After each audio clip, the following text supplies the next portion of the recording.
Juanita, prepárame las cacerolas que empieza el discurso del señor presidente. Sí, las ollas, las tapas, todo lo que encuentre, dale. ¿Para lo que va a decir?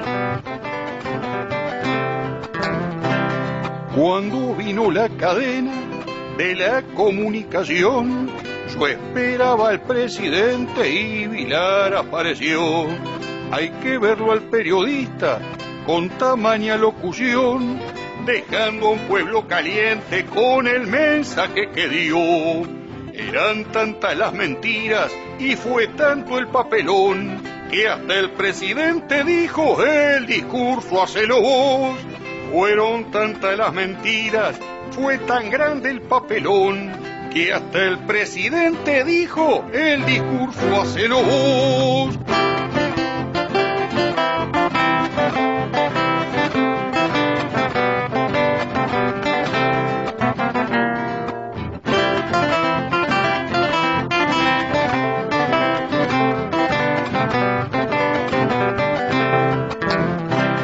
Y el portugués periodista, muy hincha de Peñarol, agarró la posta y dijo: aquí me consagro yo. Se mandó flor de discurso y al gobierno obedeció, pero el presidente dijo que tampoco le creyó. Eran tantas las mentiras y fue tanto el papelón, que hasta el presidente dijo: el discurso hacelo vos. Fueron tantas las mentiras, fue tan grande el papelón, y hasta el presidente dijo: esto no lo creo yo. Mal lo tuyo, portugués, ¿eh? ¿Qué tal, amigos? El último cantor de protesta, Ricardo Fernández, más para abrir este miércoles tan esperado por ustedes, miércoles de debate, con Gustavo Salle, Enrique Viana, Diego Durán, Yamandu Fau, que tanto este como el próximo no está, fue a visitar a su hijo allá en Estados Unidos. Y bueno, claro que el tema central del debate de hoy va a ser la cadena de radio y televisión de ayer, la cadena presidencial, que para sorpresa de todo el mundo, en vez del presidente o algún ministro, especialmente el ministro de Ganadería, Agricultura y Pesca, pues se había planteado que se iba a responder punto a punto las demandas de los productores autoconvocados, apareció el ex presentador de noticias de Canal 4, Fernando Vilar, y eso provocó, bueno, millones y millones de todo tipo de cruces en las redes sociales de opinión de los uruguayos sobre la aparición de Fernando Vilar en lugar del esperado Tabaré Ramón Vázquez Rosas. Bueno, nosotros le vamos a pedir que a través del WhatsApp o de SMS 097-989-418, repito, 097-989-418, usted vote, según su opinión, cuál podría ser el futuro periodista rankeado para hacer la futura cadena presidencial. Yo estoy mirando acá, por ejemplo, a Eduardito Montes de Oca, ¿por qué no? Ya estoy recibiendo el primer mensaje que me dice: vos podrías hacerla, imagínense, yo haciendo una cadena presidencial del gobierno, ¿no? Bueno, vote usted a través del 097-989-418, quién debería ser el futuro o el periodista que haga la futura cadena presidencial del gobierno. Yo le voy a pedir a los abogados que tenemos acá, Diego y Gustavo y Enrique, que a través de la ley de información averigüen cuánto le pagamos todos los uruguayos, especialmente los uruguayos que aportamos, a Fernando Vilar para que prestara su rostro y también, ¿por qué no?, su voz anoche en la cadena de radio y televisión. Vamos al primer corte de la tarde con Jorgito Pérez Gandini en los controles centrales, el miércoles, último día de febrero, y luego sí comenzamos con la mesa de debate tan esperada de cada miércoles. Muchos temas para analizar. Entre otras cosas, hoy le vamos a brindar los increíbles salarios que cobran los directores, gerentes y funcionarios de la regasificadora, que aún no ha logrado producir un solo centímetro cúbico de gas. Ya volvemos.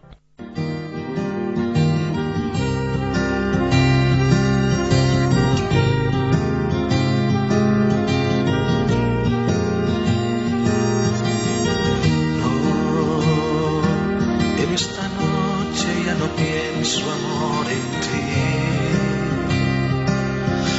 los ojos solamente para ver si en torno a mí giraba el mundo como siempre.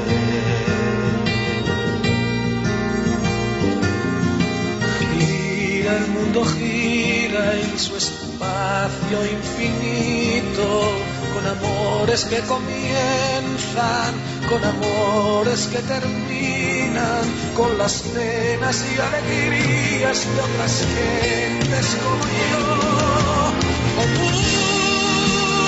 mundo, por eso ahora yo te miro, y en tu silencio yo me pierdo.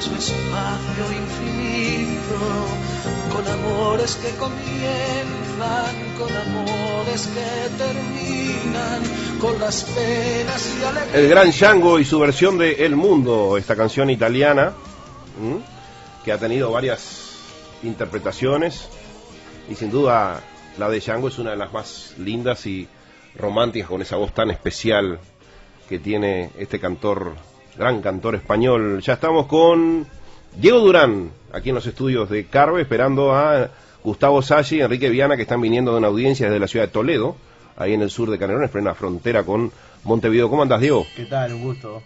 ¿Todo bien? Bien, bien, genial. Bueno, a la gente... Un poco... Primero quería felicitarlo por el lanzamiento del día de mañana, ¿no? Bueno, no es ningún lanzamiento, en realidad es una actividad convocada por muchos, entre ellos mi querido buen amigo Diego Burgueño. Diego Burgueño es el hijo de aquel que fue asesinado en Pando, ¿te acordás? Cuando la famosa toma de Pando, como ha quedado para la historia, estaba festejando justamente el padre con unos amigos el nacimiento de Diego, que tenía tan solo un día de edad, y fue asesinado. Diego, junto con otros, mañana convoca, espero que sean miles los compatriotas que nos acompañen ahí en Plaza Independencia, para analizar los temas fundamentales del país, ¿no? Como el costo de vida, la inflación, lo que está pasando en el campo, los tarifazos, la situación política en general, y entre otros van a hablar Gustavo Salli, Enrique Viana, el mismo Diego Burgueño y yo.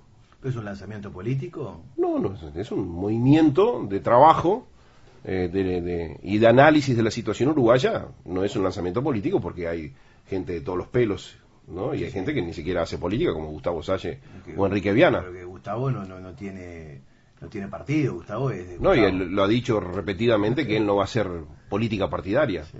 No sé si Enrique Viana está en lo mismo. Yo no hago política partidaria, no soy dirigente de ningún partido, más allá que todo el mundo sabe que me defino ballista. Diego Burgueño sí está haciendo un trabajo político dentro de tu querido Partido Nacional.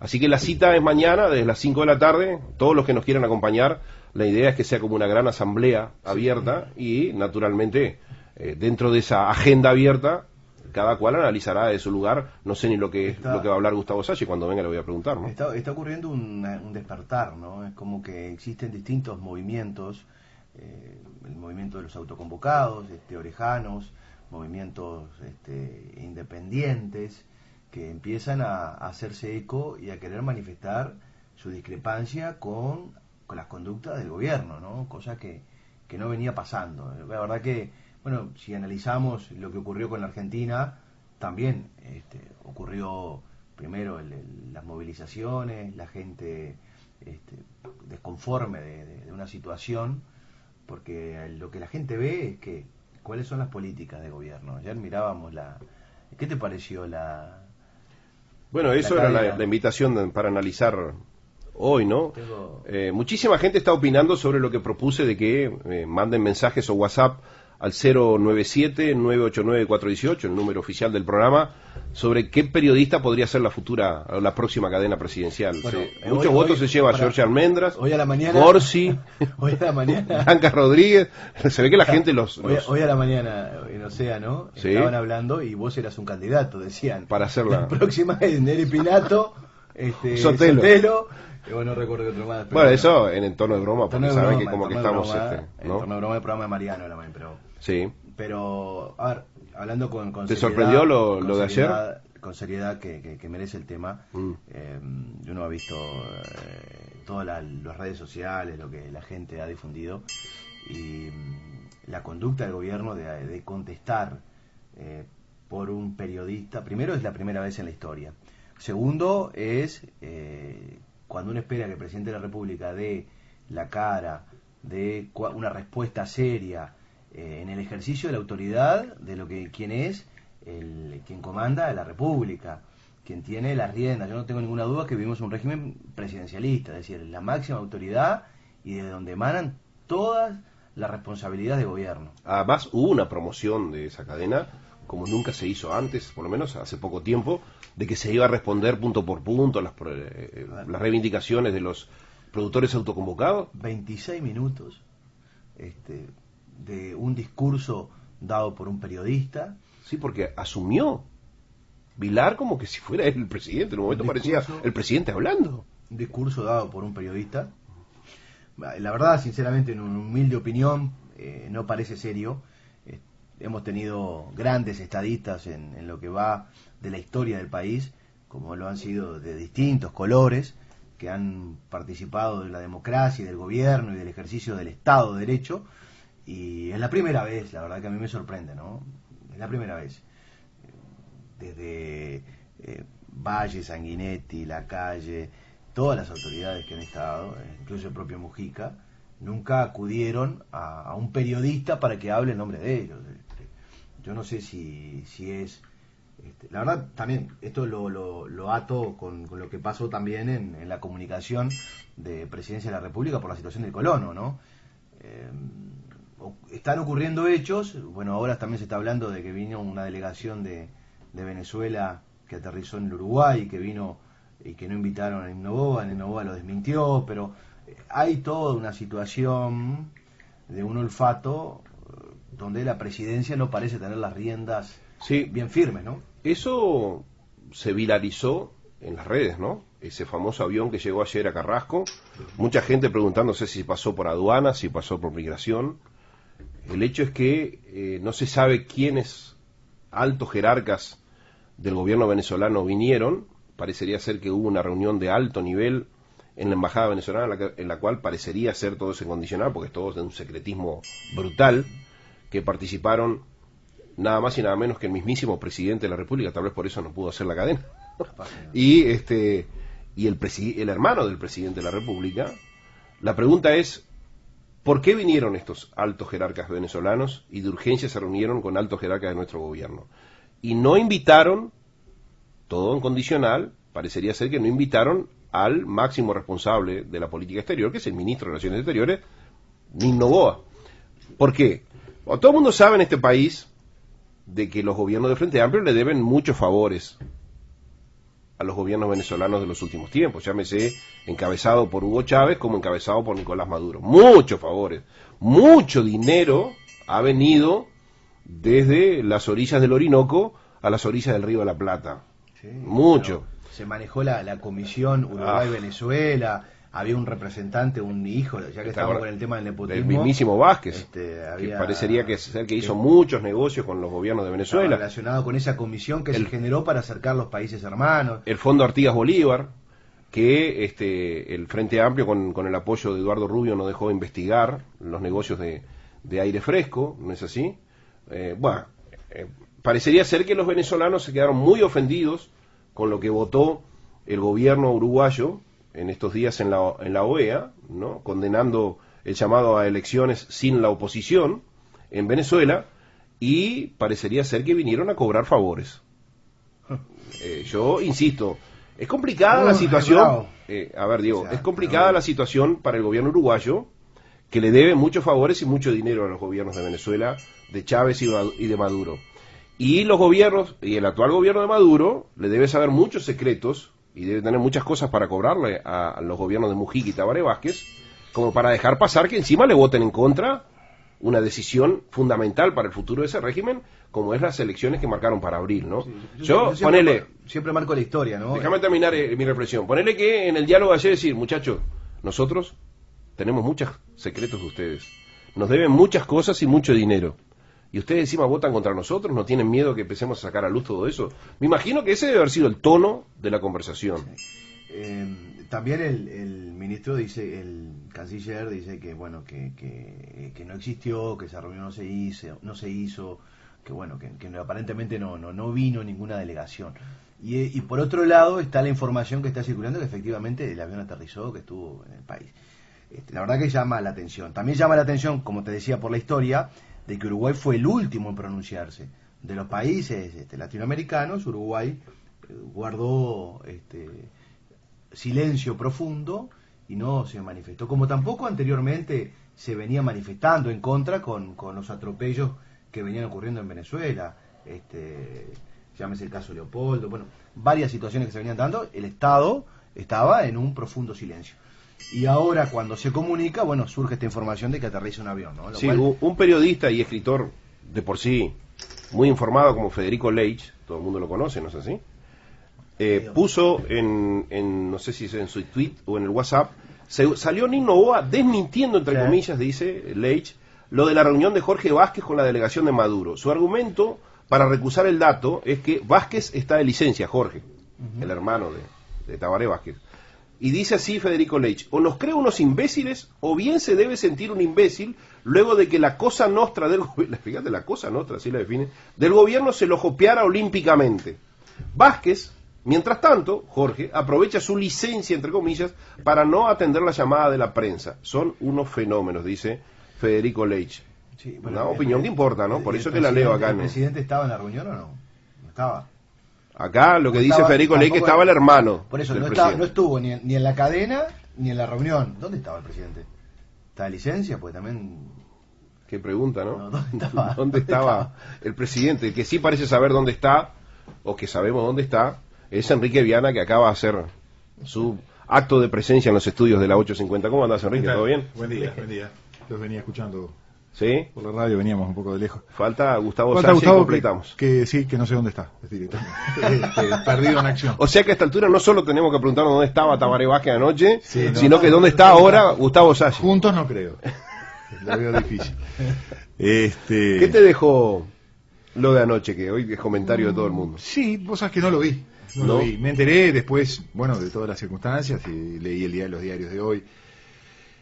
Yo creo que a esta altura se hace uso y abuso de estas cadenas televisivas, ¿no? Y yo creo que eso es un error, incluso es un error político. Si estuviera acá el profesor Fau diría otro error más de la falta de capacidad política incluso del propio presidente Vázquez, ¿no? Él lo refirió muy bien el miércoles pasado el profesor Fau. En cuanto a lo que más bochinche ha causado, la designación de un vocero periodístico, tú sabes que yo ahí tengo una opinión un poco relativa, ¿no? Hoy a quien contraten, bueno, tendrá la capacidad de decir que no, pero quien contraten es en definitiva una persona contratada que va a ser de vocero. Yo no sé qué se buscó con elegir un periodista. Creo que más bien la pregunta sería cuál fue la intención, ¿no? Buscar a alguien que tuviera una adhesión popular. ¿Tú crees que Vilar tiene una adhesión popular en el público en general? No, creo que es una figura periodística muy deteriorada en eso. Bueno, por eso digo, no veo cuál fue la razón para eso. Quizás pase como ustedes estaban diciendo, un poco jocosamente, ¿no? Empieza una rotación y la próxima vez le toca a Nelly Pinato. Tampoco, no sé si es por ahí que viene. Es llamativo que se haga una cadena de prensa del gobierno y no aparezca ningún funcionario del gobierno. Eso sí, creo que es una cosa para reflexionar, tampoco sin perder mucho tiempo, creo, en la reflexión, no, pero parece... A ver, a mí ni que me inviten de la derecha, de la izquierda, del centro, de arriba, de abajo, yo sería vocero de ningún movimiento. Correcto, correcto. Primero, para hacerlo, primero no sería vocero de nadie más que de Neri Pinato. Bien. Antes que Perfecto, nada. perfecto. Soy vocero de Creo mí que mismo y eso- nada más. que eso- Es creo decir, que eso es definirte como periodista. si los Justamente. agropecuarios autoconvocados me hubiesen pedido, no lo hubiese sido. Correcto. Estoy totalmente de acuerdo. Y por ejemplo, cuando me invitaron a hablar mañana, en la actividad de mañana, dije, yo voy a hablar Sí. lo que yo creo que tengo que El hablar yo. ciudadano Neri Pinato. Que fue Dieguito Burgueño que me Correcto, invitó. a mí me Dice, pasó sí, lo Neri, mismo. nadie te va a pedir que vos hables cosas de que... Correcto, así fue la invitación que me ¿Está impulsaron claro? a mí y así fue que yo voy a ir mañana también con la misma razón, ¿no? Si mañana yo integro otro colectivo que no sea estado de situación, hablaré, si es que ese colectivo me invita y me propone y me da ese honor, hablaré en nombre de ese colectivo. Correcto. Pero defendiendo los ideales que de ese colectivo que yo integro en todo caso porque creo en él. Sí, sí, sí. ¿Mm? Bien, Es bien. decir, así me paguen $20.000 como ha salido en las redes, que parecería ser que fue lo que cobró el amigo Milán. En otras épocas se contrataban actores. Yo recuerdo aquello del Obelisco, estaba acá de Candó. Candó, sí. Y debe haber, los oyentes estoy seguro que si le preguntamos van a aportar otros nombres de personas que actuaron como voceros, ¿no? Sin pertenecer al grupo, fueron, no sabemos si contratados o no, pero aparecen siendo la voz de... Ya, pero viste que hoy, bien Yo o creo mal... que debe haber un problema también de voz. Sí, hoy bien o mal casi todo el mundo está hablando de Vilar y no de lo que mostraron ayer en televisión. Y no de las respuestas políticas Claro, del gobierno, ¿no? claro, no lo que se intentó mostrar al pueblo, que viendo las cosas, yo, la verdad, ni 5 minutos lo logré ver, no soy de mirar esas cosas. Correcto. Preferí toda la vida Me mirar ganaste TFS. bastante porque lo viste 5 minutos. Escuchame. Pero leí, claro, Sí. para hablar hoy. No, yo leí leí también hoy la proclama. en los Mirá, diarios. lo que sí vi ayer, que me causó también, porque parece que hay hay voceros para los ricos, o los riquitos, como decía Damiani, Sí. porque lo vi a Astori en ADM, ¿no? Y hay voceros para el resto. Para el resto. Quizás lo que dijo Astori en ADM, como un profesor de como sus viejos tiempos, ¿no? Yo diría que más que un profesor, como un mesías, porque él nos habla Posiblemente. mesiánicamente al resto de los orientales. Yo lo único Sí. que digo, y lo digo un poco a tono de broma, menos mal que la izquierda uruguaya nos prestó a ese rubio Astori. para que nos guiara como nos está guiando. A la Porque tierra era prometida. Era un dios rubio. A la de tierra izquierda, prometida, ¿no? sí, sí. Pero ahora lo comparten con todo. Ahora, el dios rubio solo habla para los riquitos y solo habla para la avenida de inversiones. Ahora, para el resto, habla Vilar. Está bien. Sí, Bueno, no, a ver, yo también una cosa que me llama la atención y analizo la historia, ¿no? El presidente se sale de sus cabales en un altercado con un colono. Luego viene el comunicado de la Presidencia de la República en una página web que es de la Presidencia, donde entre Quemando al colono. donde los cometidos del Estado no son dar información pública o hablar de los ciudadanos comunes, Sí. cuando todos los ciudadanos comunes son uruguayos por igual y tienen un presidente que incluso el colono, el presidente es el Tabaré Vázquez. Luego viene la respuesta a los autoconvocados, los cuales fueron prácticamente censurados con un amplio silencio. Me refiero a censura, a no participar en reuniones, a no darle entrevista, hasta que llegó un momento que al cansancio jugando la raya ya le da la entrevista. Luego viene el episodio de esto es un movimiento político. Entonces la gente habla del ataque al presidente. Esto estratégicamente, si lo hablamos desde el pensamiento de la estrategia, de la inteligencia en que la armaron, Sí, maquiavélica, sí. es totalmente maquiavélico. O sea, se habló del colono, se habló del comunicado de la Presidencia de la República. ¿Alguien sancionó a la Presidencia de la República? Nadie. ¿Alguien llevó a la justicia? No, quedó ahí. Sigo. Luego, no hablamos de la respuesta a los autoconvocados, la respuesta para el agro. No, hablamos de Correcto. un periodista que sale en Sí, una sí, cadena porque Vázquez no da la cara. Entonces, Ahora, yo te pregunto, si Diego, vamos a las cuestiones esenciales de permitime la gobierno, no pregunta, hablamos. Una pregunta. Bueno, es lo que intento. Diego, que vayamos a hablar siguiendo tu razonamiento, del ¿no? contenido del Preguntame comunicado. permitime esta pregunta. ¿Sería que estarían todos tan calientes que tuvieron que buscar un tipo que no estuviera caliente para hablar? Si me permiten, tenemos que ir a un nuevo corte, pero antes del corte, un par de cosas. Antes, mandarle un gran saludo a Gabriel y Washington, de compañeros de Jorgito Pérez Gandini en Canal 5. ¿Cómo es el apellido de Gabriel y Washington, Jorge? Lombardo, ahí está. A Gabriel y Washington Lombardo, muchísimas gracias, 2 hermanos que trabajan en Canal 5 junto con Jorgito. Muchísimas gracias por la audiencia. Pero antes del corte, le voy a dar algunos datos para bajar un poco a tierra todo esto. Que son los salarios que se pagan en la reja gasificadora, que tanto Enrique como especialmente Gustavo Sánchez le llaman la rejodificadora. Correcto. Y a usted que me está escuchando y que nos llega a fin de mes, usted dirá, Neri, sos un sádico porque la plata no nos da para llegar al 20 cada mes y mirá lo que nos vas a mostrar. Bien, el gerente general de la regasificadora, 423.000 pesos por mes. Insisto que todavía no produjo un solo centímetro cúbico de gas, ¿o me equivoco, Enrique? Sí, correcto. El gerente general de la regasificadora, que no ha producido hace ya, desde que se inició, ni siquiera un centímetro cúbico de gas, 423.000 pesos por mes. El gerente general adjunto, 305.000 pesos. Gerente técnico, 232.000 pesos. Coordinador del gasoducto, ¿existe el gasoducto o no? Está en la teoría, ¿no? Bueno, el coordinador, 201.000 pesos. Gerente de finanzas y servicios, 183.000 pesos. Jefe técnico de ingeniería civil, 174.000. Jefe de operaciones marítimas, también 174.000. Ingeniero de desarrollo, también 174.000, al igual que el jefe técnico de ingeniería. El gerente de medio ambiente y dragado, 171.000 pesos. ¿No tienen vocero ahí? Sí, ya voy a llegar. Adscrito a gerente general, 159.000. Gerente de seguridad y salud ocupacional, una empresa que ni existe, 156.000. Gerente de asuntos legales, este sí debe tener trabajo, 151.000, gerente de operaciones, 145.000, director de obra del gasoducto, 134.000, encargado de relaciones institucionales, el encargado de relaciones institucionales de una obra que no existe, 120.000, especialista en gestión de proyectos, 113.000, asistente de relaciones institucionales, 89.000, responsable de gestión documental, 80.000, y bueno, con esto cierro esta enorme cantidad de salarios de una empresa que no existe. Por eso insisto, lamento mucho si usted no llega a fin de mes. Hace falta despertar para ver con claridad cómo roban nuestros sueños los que ahora se sienten dueños, porque hoy son gobernantes, ladrones como los de antes.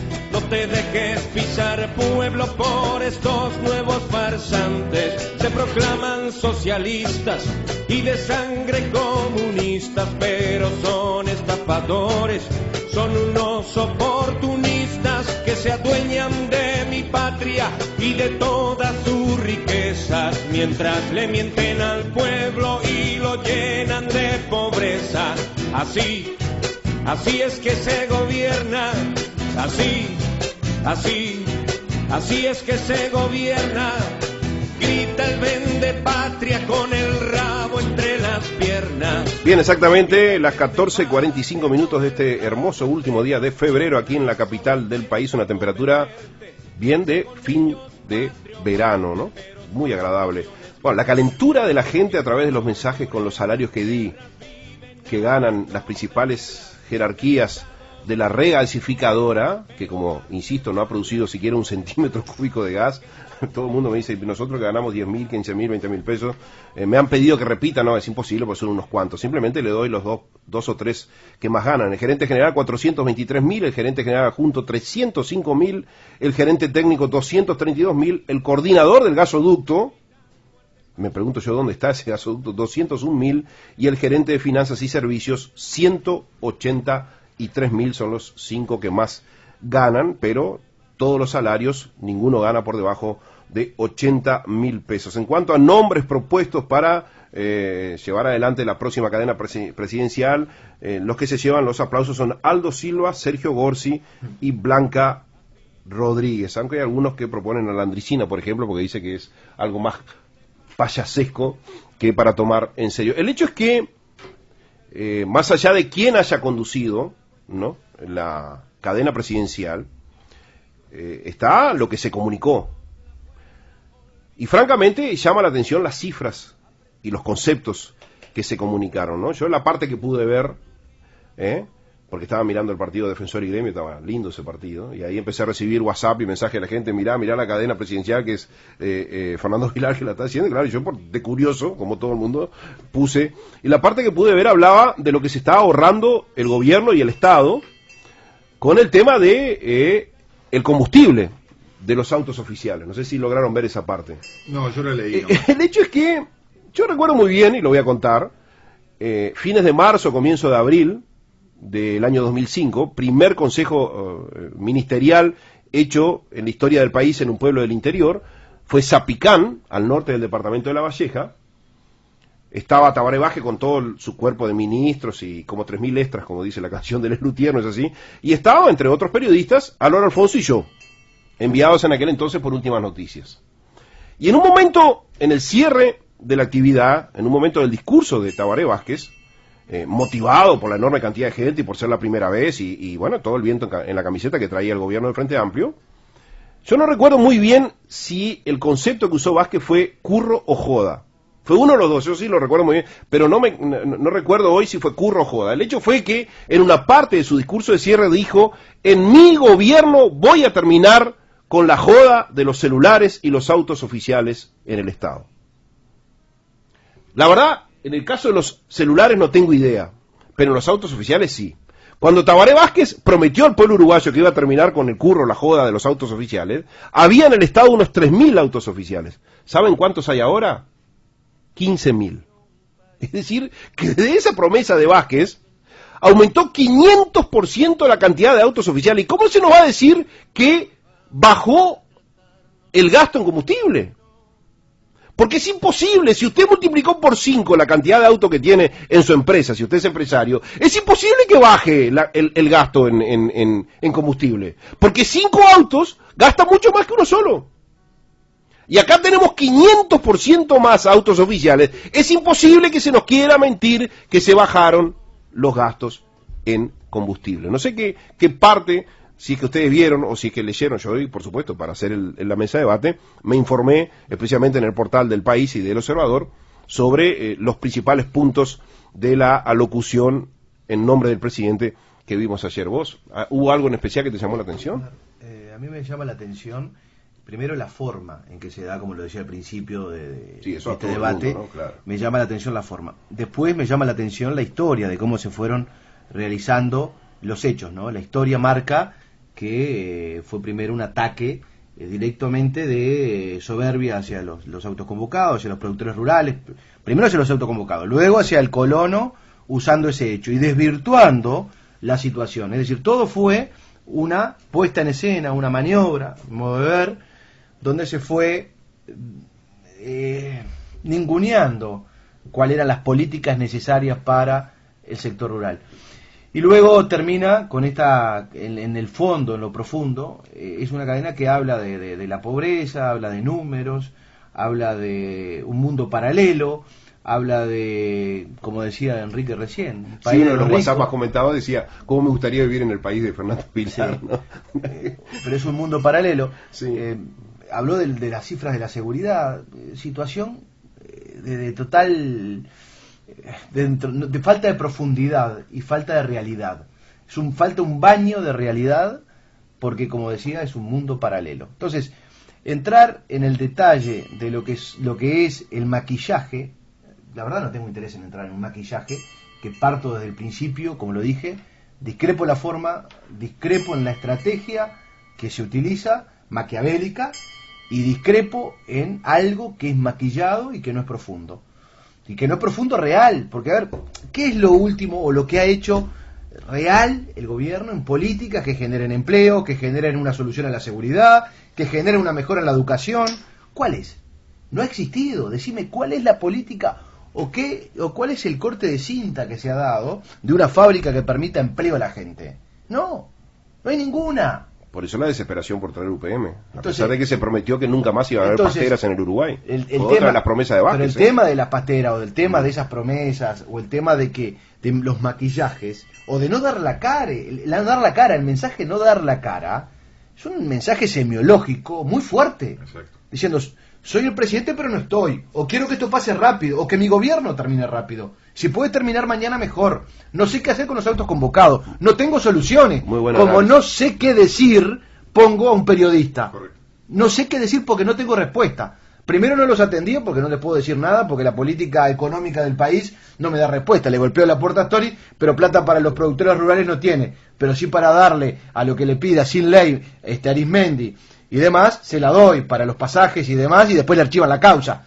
Entonces, es todo tan desprolijo, es un desparpajo, de tal manera, es una desfachatez, y nos están tomando el pelo, y esa impunidad que uno vive, es la indignación que está en la gente. Y la gente se va movilizando de a poco, a hacer movimientos, como ocurren ahora, bueno, mañana, que ustedes fueron invitados, a hacer movimientos de los autoconvocados, que yo no lo considero que sean los autoconvocados del Partido Nacional porque son del agro, porque acá te etiquetan enseguida, estos son armados por el partido, es un movimiento político. El propio presidente dijo, esto es un movimiento político. Bueno, No, puede señores, ser un movimiento político, no es puede partidario. pero puede ser Todo es político. porque ¿Qué todos es lo somos que no seres es político? políticos. Exacto. Todos somos seres políticos. ¿Y que no tenemos derecho a reivindicarnos? ¿No tenemos la gente no tiene derecho a criticar al presidente? A decirle, mire, y si analizamos como lo vimos en la mesa pasada de la Las expresión mentiras, mentiroso las mentiras del o presidente. las promesas incumplidas, porque podemos semánticamente cambiar las palabras y decir promesas incumplidas para no decir mentiroso, es lo mismo. Es lo mismo, sí. Y nos han llenado de promesas y nos han mentido en la cara, y muchos uruguayos van por el descrédito a la política y dicen, no, son todos iguales. ¿Y qué pasa con el país? Y no pasa nada, y esto sigue, y hoy hablamos del periodista y no hablamos de los problemas de fondo. Yo creo que esto de lo de Vilar ayer y la presidencia, y ya voy contigo, Enrique, Sí, sí. es una buena excusa para hablar de la relación medios y poder en este país, ¿no? Creo que es un tema muy lindo de analizar. Y voy a decir antes de darte la palabra. Justo con, Sí. con ese famoso tema del tono o no tono, ¿no? Claro, porque acá recibo un WhatsApp, Luis Mario, no voy a decir el apellido, que me dice, Neri, hay más de 100 periodistas conocidos que se han acomodado con este gobierno, que reciben un salario del gobierno, contratados por el gobierno. Todos los días agradecen defendiendo al Frente Amplio en sus labores de comunicadores. Capaz los van rotando en las cadenas, me pone Luis Mario. Y acá yo voy a rescatar algo que el lunes analizó aquí en el programa que sigue a Estado Situación, Zona Radio, mi querido amigo y compañero Eduardo Montes de Oca, que no es porque él esté presente, pero él sabe lo que yo pienso, es de los periodistas que mejor analizan la realidad política. Y él dijo que acá no solamente hay más de 100 periodistas, como dice Luis Mario, contratados por presidencia, es decir, que reciben un salario para trabajar en pro de la comunicación del gobierno, sino que hay muchísimos que no están contratados oficialmente, pero extraoficialmente reciben, a través de la publicidad del Estado, para trabajar en pro de la comunicación de la presidencia, ¿no? Ahora, ¿es esto ético?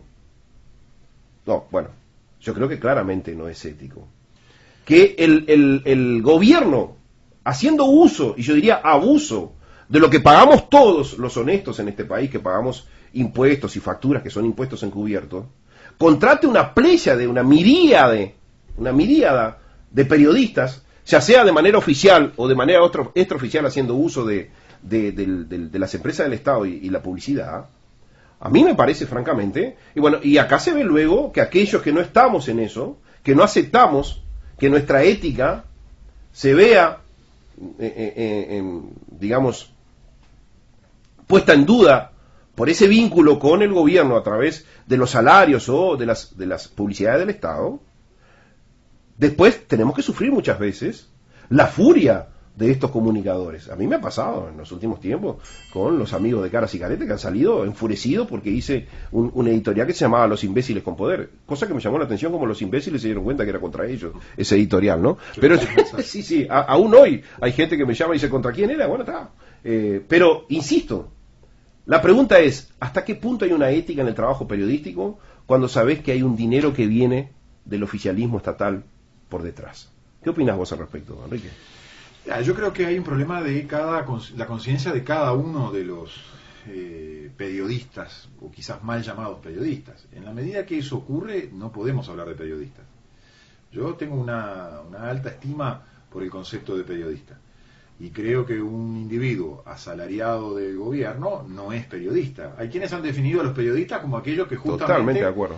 Aquellos que justamente aguijonean al gobierno que sea, del color que sea, pero siempre están observando, marcando, investigando, buscando los errores, para denunciarlos y ponerlos a conocimiento de la ciudadanía. Esos son los verdaderos periodistas.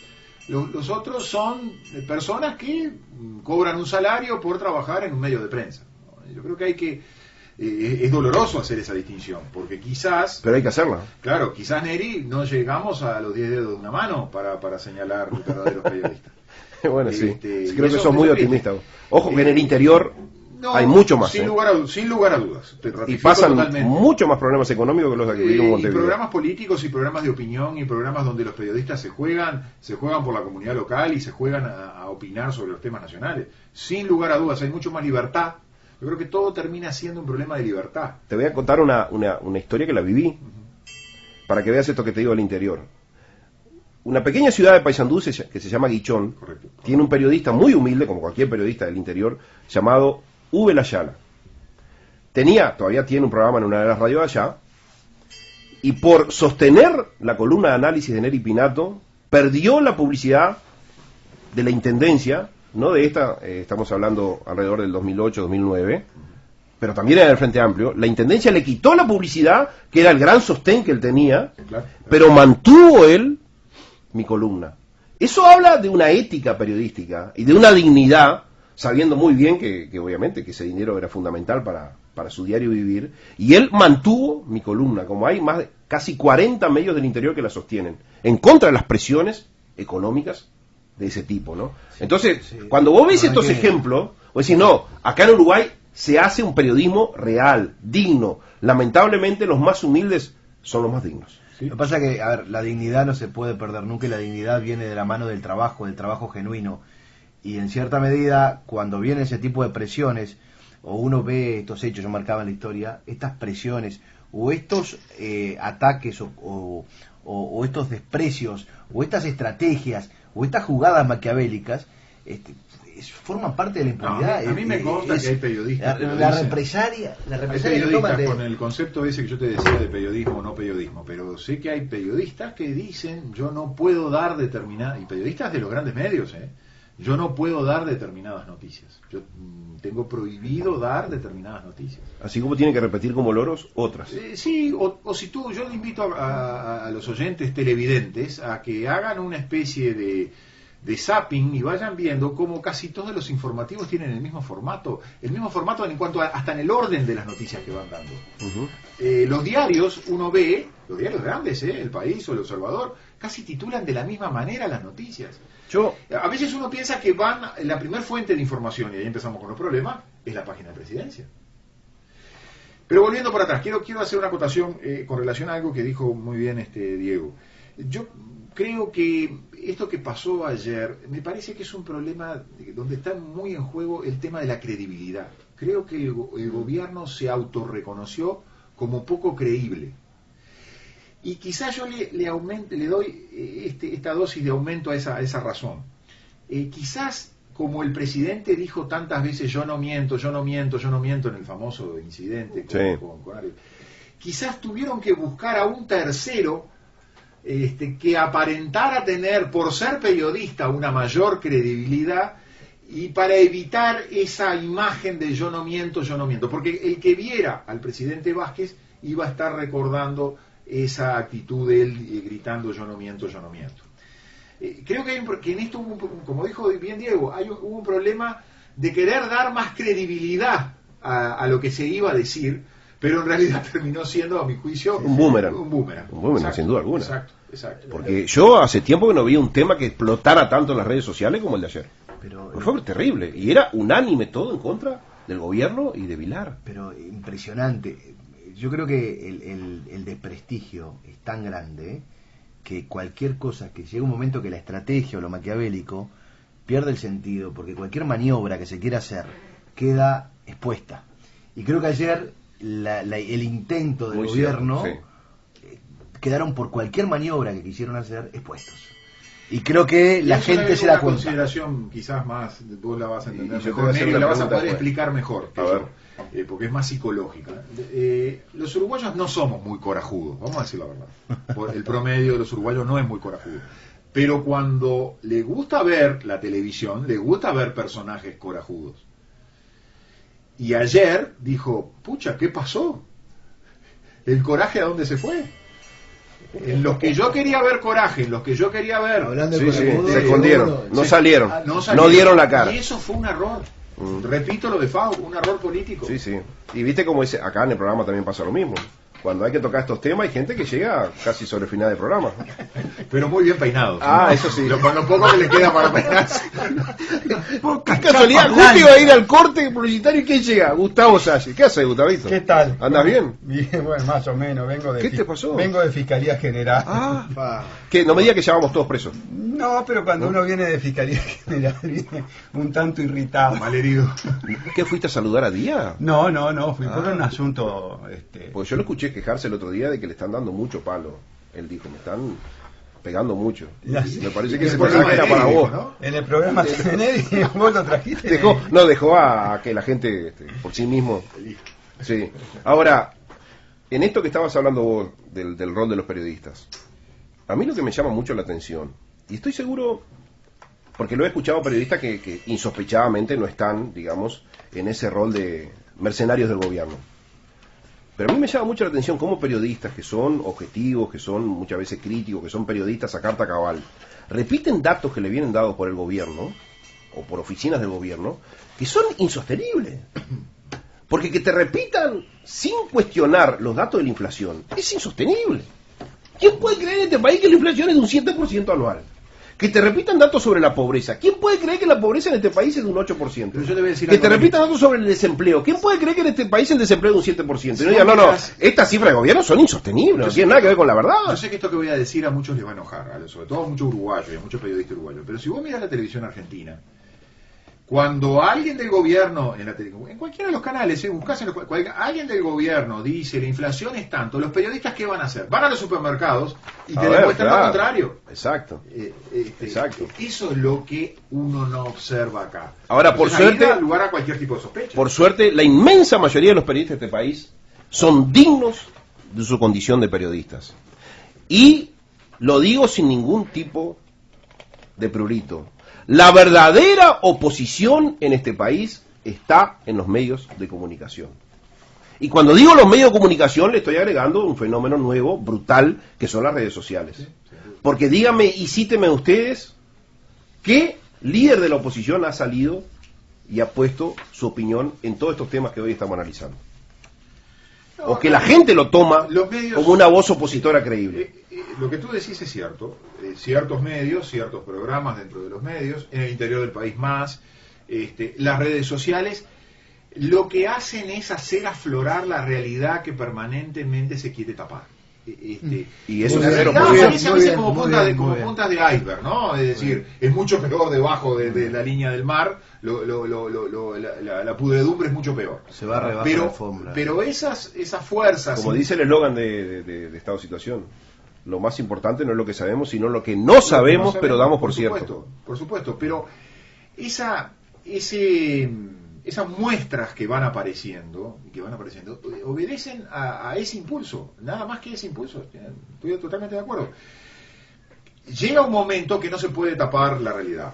Y yo creo, cuando ayer yo escuchaba, para mí fue más importante, no sé si Gustavo estaba, más importante lo que dijo Astori en ADM, a los riquitos. ¿Y cuándo habló Astori en ADM? ¿Ayer también? Tiene que haber sido ayer de mañana, porque son desayunos, ¿no? Tiene que haber sido, estaba con Vergara y con García. Mirá. Y dio una clase, ¿no? Una clase como en los viejos tiempos. Pues yo agradecí que la izquierda uruguaya nos haya prestado a todos los uruguayos el Dios Rubio, ¿no? Porque fue realmente algo muy... Bueno, entre las cosas que él dijo el otro día, no ese, fue de que los uruguayos algún día vamos a agradecer la revolución que era la ley de bancarización. Sí. Entonces yo me pregunto, Anoche- si es algo tan bueno, ¿por qué lo imponen por ley? Pero todo el mundo... ¿Por qué se no la gente quejaba- no lo asume como una cosa voluntaria? Una interrupción. Es obvio. Ayer en Positos querías ir a un cajero a las 9:30 de la noche, estaban cerrados los cajeros y otros sin plata. ¿En serio? Exacto. La ley de bancarización, ¿dónde está? Gustavo Salle, ¿te escucho? El mundo Más bien, no no te escucho. ¿Qué te pasó? No, yo estoy verdaderamente indignado.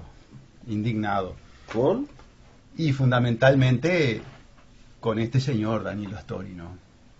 Porque claro, yo fui militante del Frente Amplio y este sujeto era el gurú de la economía socialista planificada de corte soviética, cubana, cuando yo era militante del Frente Amplio. Él y Curiel, ¿te acordás? Curiel Sí, también. señor, sí, señor. Y también en otro nivel un poquito más bajo, Olesker, ¿verdad? Pero hay otros, hay otros. Yo leía los libros de Liechtenstein, por ejemplo, que falleció hace poco, de Cancela, ¿verdad?, que ha desaparecido. No, cuando se sacó la foto en la embajada norteamericana con la banderita norteamericana. Claro, del propio Caloya, glorioso. porque todos formaban parte de esta revista Uruguay Hoy, que era del CIEDUR, ¿verdad? Y todos naturalmente en una crítica cerrada respecto de la economía de mercado, esta economía que vive el Uruguay y que si vive en el Uruguay actualmente, yo quiero ser bien claro, es gracias a los militares. ¿Está claro? A ver. Los militantes frente amplistas que hoy adhieren al modelo de Tabaré Vázquez, de Astori, de García y de Vergara, tienen que ir a los cuarteles a agradecerle al régimen militar que paró la ideología que traía Astori en aquella época y todos estos otros, que era la economía cubana, que era la economía soviética, que era la economía planificada, en la que la inversión extranjera era mala palabra.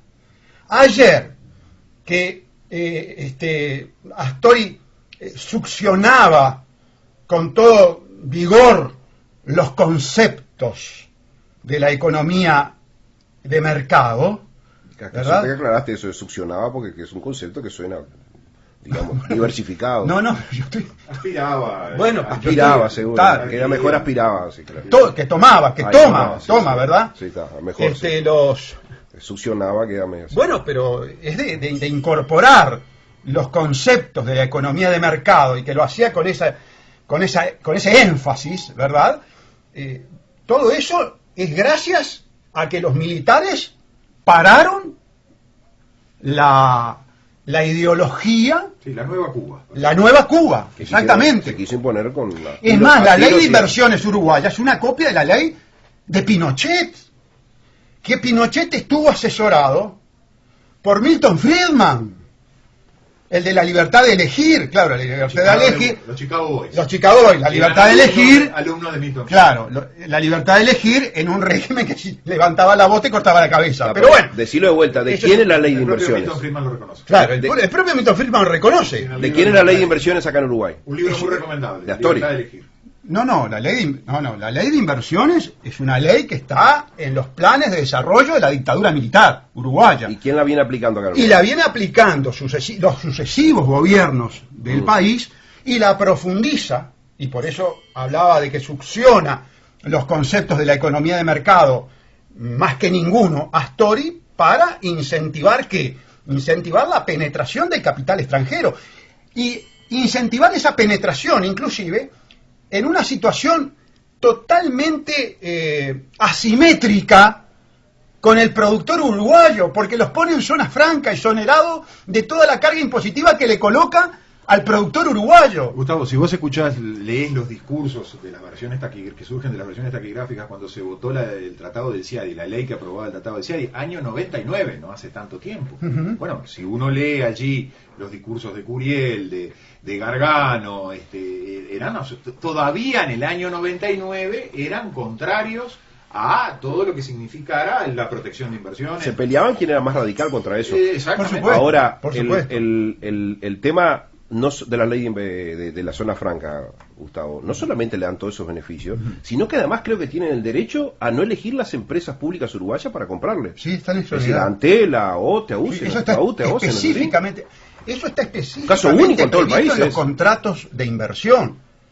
Eso está específicamente previsto en los contratos de Incluso inversión. le venden energía, al revés, le venden energía a UTE y UTE tiene que comprarla obligatoriamente. Claro, mientras nosotros tenemos que pagar el monopolio de UTE, de OCE, ellos no tienen No, esa al revés, obligación. son proveedores de UTE con precios especiales, que los beneficia a ellos. Sí, compradores compulsivos. Como Alur Lo extraño se que beneficia de un precio especial del etanol para Lo subsidiarla. extraño que el PIT-CNT no dice nada frente a eso. No, al contrario. Defensores acérrimos del monopolio de las empresas del Estado. Al contrario. Fueron a Finlandia. Respaldaron todo esto, fueron a Finlandia. En el 2004 y volvieron a ir a Finlandia el año pasado. ¿Lo del PIT-CNT? Sí. Claro. No me digas el Es agua. la agencia.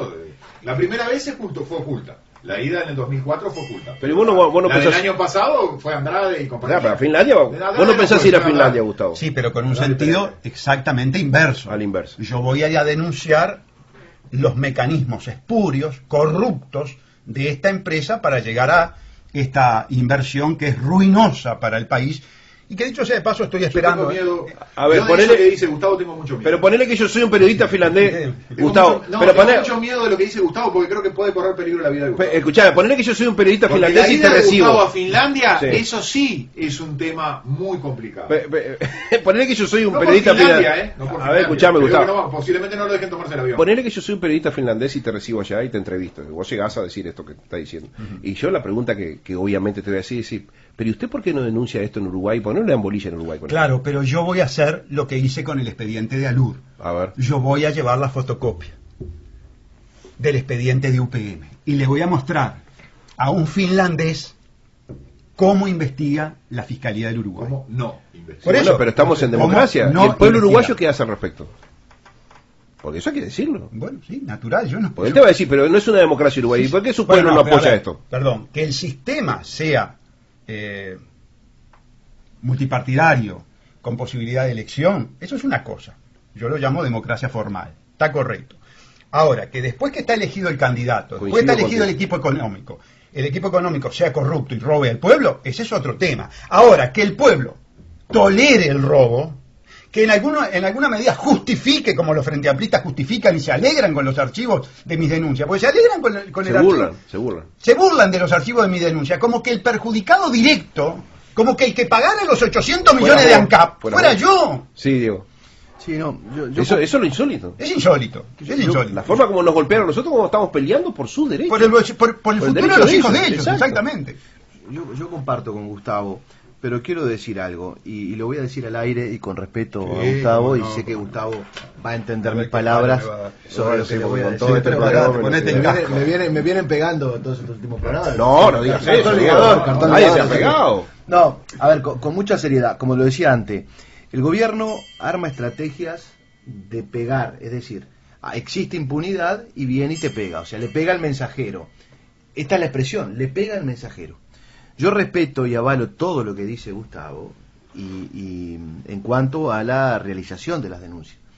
Lo que Gustavo muchas veces genera es que la gente viene y me lo dice, che, me encanta Gustavo, pero a veces no parece creíble, o es demasiado, o se expone demasiado con esa fuerza que tiene en su expresión, y es lo que hace el gobierno. Es decir, vos le pegás al gobierno con razón y con legitimidad, ¿y qué dicen? Ah, no, pero no es poco creíble. Ah, pero no es serio. O porque les archivan las denuncias. Entonces, el mensaje es, no hagas nada, dejala correr. Es un poco la represión. ¿Cómo el gobierno o autoridades o determinadas personas, cómo te pagan cuando haces este tipo de cosas, ¿no? Y llamo esa reflexión porque creo que todos en esta mesa, de alguna manera, a mí también me han golpeado, ustedes lo saben muy bien desde el punto de vista profesional, siempre cuando vos venís y sos un tipo honesto, sincero, decís las cosas como son, hacés denuncia, vienen y te pegan. Yo, a ver, antes de darte la palabra, la verdad, Diego, yo creo que cada vez más hay miles y miles de uruguayos que creen en nosotros y encuentran en nosotros una voz creíble. Ahora, si vos le haces caso a estos chantas que están en esa onda de querer desacreditar porque saben que cada vez más hay uruguayos que creen en nosotros y nos toman a nosotros como portavoces de las injusticias que sufren, bueno, está. Yo por suerte cada vez le hago más oídos sordos a todos estos chantas que están en eso, de convalidar lo que hace. Y lo que hace Gustavo, perdón que te lo diga, y lo que hace Gustavo es muy valiente. Porque a mí también me dice, porque vos sos muy repetitivo, Neri, pero ¿cómo no voy a ser repetitivo si los hechos que nosotros denunciamos se repiten todos los días? Y todos los días yo voy a decir esos hechos. El día que no exista más, no seremos más repetitivos. No, sí, Enrique. Yo creo que hemos llegado a un momento, hoy lo decía en una entrevista que me hacía gente de una radio de Paysandú. Yo ya le digo a la gente, mire, no le crean a Gustavo Salle y no le crean a Enrique Viana. Ya no le crean más, porque la realidad está aflorando y la realidad está mostrando. No hay mayor verdad que la realidad. Claro. Entonces, hoy vean lo que dice Bonomi, vean lo que dice Lallera, vean lo que dice Fossati, vean lo que dice Subía, vean lo que dice Bianchi. Ya no, lo que dijeron Viana y Salle con respecto al código, por ejemplo, eso era para antes, para evitar el caos y la destrucción. Ahora ya el caos está instalado. En el caos está instalado. Lo dice ahora Bonomi. Escúchenlos a los señores legisladores. Ahora me enteré que aparentemente el doctor Ope Pasqué va a citar a la comisión, a Fossati. Bueno, no te olvides que Ope Pasqué es esposo de la señora presidenta de la Suprema Corte. Sí, ¿no? bueno, sí, por supuesto. Por ese lado puede tener información también. Voy a hacer abstracción de eso, voy a hacer abstracción de eso. Pero voy a decir lo siguiente. Caramba, ¿no es tan importante el tema como para hacer una interpelación? Señor diputado, por supuesto. Es interesante. Ahora, se nos decía que iban a imponer la ley de la marihuana que nos iba a transformar en el primer y único país narcoproductor y narcovendedor del mundo. ¿Para qué? Para combatir el narcotráfico. Ahora dicen que la inmensa mayoría de los asesinatos es por problemas de narcotráfico, ¿no? Como le dicen ellos, ajuste de cuenta del narcotráfico. Se nos decía que nos imponían la ley de bancarización para combatir los robos en los cajeros. Resulta que van a achicar la cantidad de cajeros porque ya no soportan más la cantidad de robos. Como bien decís vos, Enrique, las mentiras son tan de patas cortas que ni precisan escucharnos nosotros. La misma realidad le está mostrando al pueblo las mentiras que nosotros anunciamos cotidianamente. Ahora, el consejo que yo te hago, Diego, porque vos sos muy sensible, es que le hagas oídos sordos a esta gente. Pará. Cero bola a este tipo de gente. A ver, Neri, le está cerrando el bizcochazo. ¿Bueno? Primero, sensibilidad tenemos todos. Segundo, pero vos sos especialmente sensible. Sensibilidad tenemos todos. Segundo lugar, con mucho respeto, lo que digo es que como el gobierno y como determinadas autoridades, porque públicamente lo hemos visto, como pasó con el propio fiscal que salió a pegarle a quienes eran los propios abogados defensores de otro colega, y salió públicamente a decir que era un ataque hacia la persona y hacia la institución de la Fiscalía por parte de Gustavo Salle. Entonces, ese tipo de hechos que lo crean autoridades del gobierno es la parte del descrédito que quieren generar. No digo que genera y que Gustavo no es creíble. Gustavo es creíble y yo lo creo. Y yo confío en lo que dice él. Así y lo he seguido muchas cosas. Así te quiero opinar. No se tome errado el mensaje. La gente viene y escucha lo que dicen las instituciones, lo que dicen los eruditos, lo que dicen los señores rubios, y son fenómenos. Yo creo que y la gente va escuchando ese mensaje. Entonces el mensaje va para la gente de que no se deje guiar por esas expresiones de descrédito, porque es lo que hicieron con el colono, es lo que hacen con el mensajero del mensaje de anoche. Sí, señor, así mismo. Te digo más, creo que Gustavo succiona y penetra en la conciencia de la gente. Puede ser. Como él acaba de decir. Yo lo que creo es que algo que dice Diego que es muy interesante y yo lo he analizado más de una vez. Los uruguayos, los que venimos de la tradición hispánica posiblemente, tenemos un alto respeto por la autoridad. Y es sano tener un alto respeto por la autoridad. No es malo respetar a la autoridad. ¿Hasta cuándo? Hasta cuando nos damos cuenta que la autoridad no nos respeta a nosotros. No nos respeta y nos está faltando la verdad. Exacto. Entonces, por eso fue muy significativo lo del presidente del otro día cuando dijo no miento, yo no miento, yo no miento. Porque uno sabe que cuando se repiten, tú lo sabes mejor que yo, se repite una frase, por lo general se está queriendo tapar algo que queda muy en evidencia. Cuando uno dice muchas veces yo soy un demócrata, es porque en realidad no es tan demócrata. Entonces, el que es algo no tiene por qué autodefinirse todos los días. Es correcto cuando el ciudadano respeta a la autoridad y cuando la autoridad, por algo es autoridad, le dice las cosas son así, así, así. Ahora, el ciudadano tiene que tener la capacidad de que frente a ese discurso, mirar la realidad, bajar a tierra. Y cuando observa contradicciones entre una cosa y la otra, va a tener que empezar a desconfiar. Y el desconfiar no es malo. desconfiar de la autoridad no es malo, al contrario, es aquello de que el pueblo tiene derecho a saber, pero el pueblo tiene derecho a saber qué es lo que hacen nuestros gobernantes. Y si hacen mal las cosas, demarcar lo que hacen mal. Y si tienen que denunciarlo como lo denuncia Gustavo, denunciarlo. Entonces, el desconfiar no es malo, es todo lo contrario. Es el ejercicio de una verdadera república, es el ejercicio de la propia democracia. Porque cuando queda en evidencia lo malo, el ciudadano va a estar en mejores condiciones en el momento de elegir, de decir, no, ¿sabes qué? Esto no lo quiero elegir. ¿Por qué? Porque hubo una denuncia que mostró tales y cuales cosas. Y como el pueblo tiene derecho a saber, la cita es mañana a las 5 de la tarde en Plaza Independencia, y la gente quiere saber. ¿De qué vas a hablar mañana, Enrique? De un poco de estas cosas. Bien. Yo creo que estar con la efigie de Artigas allí tan cercana nos merece algunas reflexiones. Nos merece algunas reflexiones de si realmente no. Yo te lo definiría así. ¿Somos hijos de los orientales del Éxodo o somos hijos de los que se quedaron encerrados en Montevideo y que recibieron bajo palio a Lecor? Muy bien. ¿Vos, Gustavo, qué empezás a hablar mañana? Y bueno, a lo que me he dedicado del 2006 hasta la fecha, es al combate contra la corrupción. Ese es el tema, esa es la batalla que yo estoy dando y por lo tanto es la que voy a exponerle. Cuando la corrupción ha llegado a su máxima expresión, porque llegó al desparpajo, a la desvergüenza. Porque el contrato de UPM verdaderamente es un contrato que insulta el intelecto de cualquier persona, no de un abogado. No, y la soberanía del país. Y la soberanía del país. Pero es tan impresentable, Neri, que no hace falta ser abogado. Sí, que ningún almacenero lo hubiera firmado. Exactamente. El dueño de un kiosco no hubiera firmado con persona, un proveedor un contrato de eso. Exactamente. El proveedor de caramelos no hubiera firmado. Es un insulto a la inteligencia de los uruguayos el contrato. A la prueba está que no hay un solo abogado que lo defienda. No hay uno solo que haya salido a decir, no, espere un poquito, lo que está diciendo Salles, que es un contrato leonino, abusivo, ruinoso, lesivo, coimero. Ninguno salió a decir, pero ni el propio presidente salió a decir, no, pare, ¿qué está diciendo? ¿Cómo que un contrato coimero? Nadie. Bueno, ¿por qué? Porque es una creación verdaderamente perversa, mefistofélica. Es regalar el país, es más que regalar el país, es gastar en una cantidad de obligaciones para ver si los finlandeses, después que hicimos todo ese gasto brutal, como un tren de aquí a Paso de los Toros, digan si se instalan o no, y nos pueden decir que no, y punto. Ojalá nos dijeran que no, vamos a entenderlo, yo no estoy defendiendo la pastera como inversión, creo que es nefasto para el país, pero aún poniéndose en la posición de Frente Amplista que quiere la pastera, no la puede concebir que sean estos términos. ¿Y sabes lo que pasa, Neri?